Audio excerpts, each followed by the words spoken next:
Olá, povo de Deus! A paz do Senhor Jesus! Hoje nós vamos ler um novo capítulo de Neemias. Vamos lá? Neemias, capítulo 5. E houve um grande clamor do povo, e as nossas filhas somos muitos. Por isso, nós apanhamos milho para eles, para que possamos comer e viver.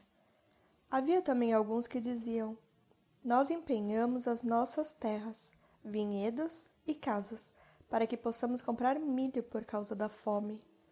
Havia também quem dizia: tomamos dinheiro emprestado até para o tributo do rei, e sobre as nossas terras e vinhedos.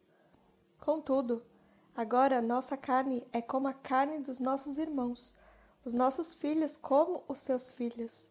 E eis que sujeitamos os nossos filhos e as nossas filhas para serem servos, e algumas das nossas filhas já são sujeitas à servidão.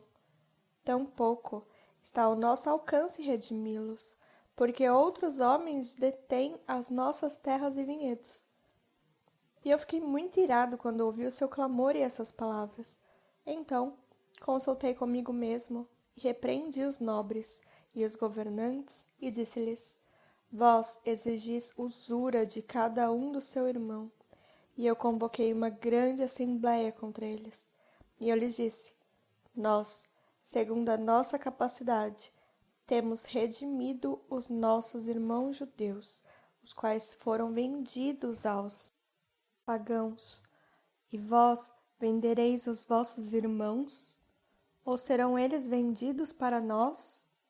Eles, então, retiveram a sua paz, e não acharam nada para responder.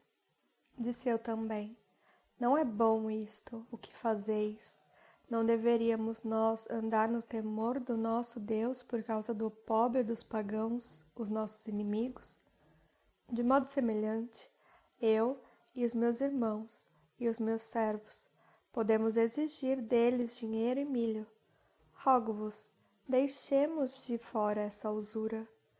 Restituí-lhes hoje, vos peço, as suas terras, os seus vinhedos, os seus olivais e as suas casas, também a 100ª parte do dinheiro e do milho, do vinho e do azeite que vós exigistes deles. Então eles disseram: nós lhes restituiremos e não exigiremos nada deles. Assim fazemos como tu dizes. Então eu chamei os sacerdotes e tomei deles um juramento, de que eles fariam de acordo com esta promessa.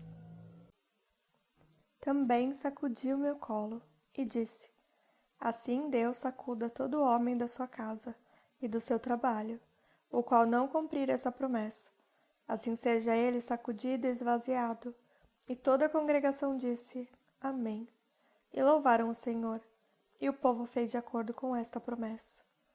Além disso, a partir do momento em que eu fui indicado para ser o seu governador na terra de Judá, do 20º ano até o 32º ano do rei Artaxerxes, 12 anos, eu e os meus irmãos não temos comido o pão do governador.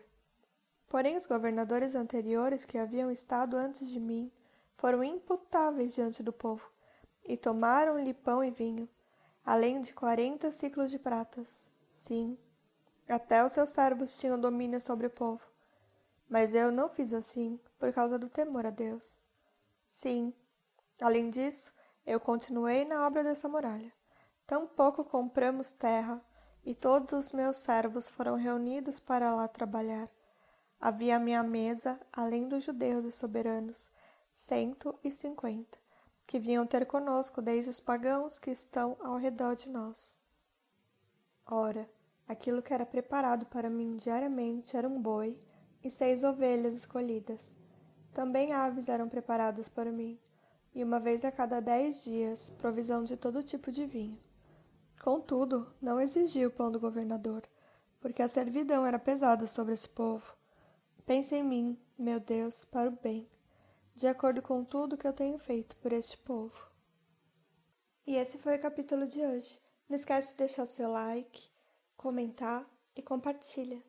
Deus abençoe tua vida. Tenha um lindo dia.